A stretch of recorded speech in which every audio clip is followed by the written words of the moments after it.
Jika kamu seorang developer, pasti kamu pernah merasakan membuat sebuah mekanisme tertentu yang dalam fungsinya terdapat upload file. Tentu hal ini akan menjadi lebih berat jika aplikasi kamu akan digunakan oleh banyak user. Tentu akan ada banyak file yang akan diupload ke server.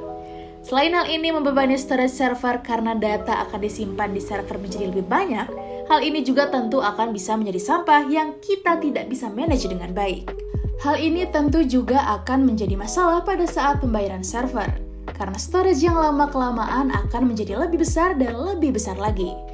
Otomatis jika server storage semakin besar, biaya layanannya pun juga akan menjadi lebih mahal. Masalah pada file-file ini ternyata banyak ditangkap oleh perusahaan besar. Salah satu yang terkenal adalah Amazon. Amazon menangkap peluang ini dan akhirnya membuat layanan cloud storage. Cloud storage merupakan sebuah layanan penyimpanan berbasis cloud yang bisa digunakan oleh developer untuk memisahkan penyimpanan agar penyimpanan dan server berada di tempat berbeda.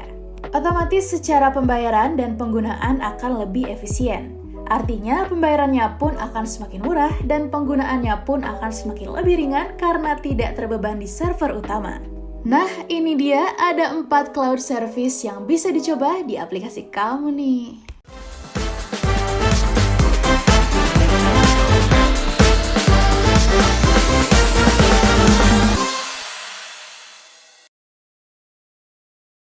AWS S3 atau Amazon Web Service yang memiliki layanan bernama Simple Storage Service. Layanan ini merupakan cloud service milik Amazon yang paling terkenal hingga saat video ini dibuat.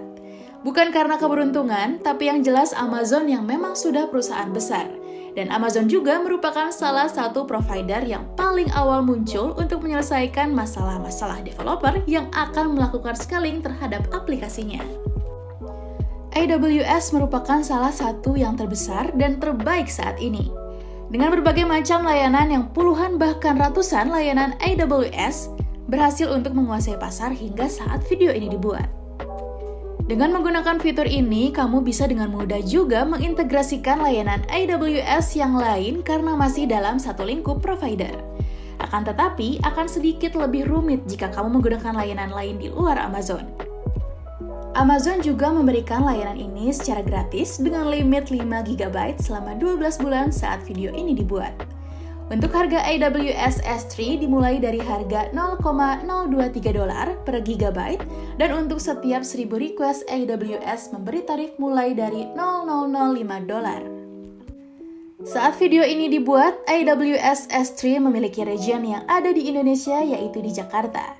Otomatis layanan ini dapat memberikan akses yang cepat karena jika pengakses aplikasi banyak yang dari Indonesia, otomatis semakin dekat dengan server waktu, akses juga lebih cepat. Yang kedua ada Wasabi. Wasabi memiliki layanan cloud storage yang sudah S3 compatible, yang artinya cara implementasinya dapat menggunakan library atau paket yang digunakan oleh AWS S3. Perusahaan yang kita kira dari Jepang karena mirip makanan Jepang ini, yang ternyata kantornya terletak di Boston, Amerika ini, memiliki harga yang relatif lebih murah. Dengan harga $5,99 per terabyte per bulan dan untuk biaya ini sudah include semua layanannya. Jadi tidak ada lagi biaya per request, biaya per upload atau per download dan lain-lain yang menjadi kelemahan di AWS S3. Bahkan jika dibandingkan di AWS pada website milik wasabi.com, Wasabi terlihat jauh lebih murah ketimbang AWS S3, Microsoft Azure, dan Google Cloud. Namun Wasabi tidak memiliki region Indonesia, tetapi jangan khawatir, Wasabi memiliki region di Singapura yang dekat dengan Indonesia. Ketika Mimin lagi cari informasi mengenai cloud service, Kontabo ini muncul di iklan pencarian Google. Kontabo muncul sebagai pendatang baru yang memiliki fitur hampir mirip dengan Wasabi, yaitu S3 compatible dan juga no egress fee. No egress fee yang berarti tidak ada biaya tambahan untuk setiap request, akses, upload maupun download. Berbeda dengan AWS S3 yang membebankan biaya ketika ada transaksi pada bucket atau template penyimpanannya. Kontabo membebankan biaya $2,99 per 250 GB per bulan. Di sini Mimin tidak tahu apakah jika penggunaan di bawah 250 GB dihitung gratis atau tetap akumulasi. Akan tetapi $2,99 per bulan dengan storage 250 GB merupakan harga yang cukup murah menurut Mimin jika dibandingkan dengan storage server yang biasa dipakai. Contabo juga melakukan perbandingan dengan beberapa service cloud storage yang lain, dan Contabo memiliki harga yang jauh lebih murah, apalagi dengan AWS S3. Selain itu, Contabo juga memiliki region yang sama dengan Wasabi, yaitu di region Singapura. Jadi, jika kamu ingin menggunakan aplikasi kamu untuk user di Indonesia, maka gunakan region Singapura yang lebih dekat dengan Indonesia.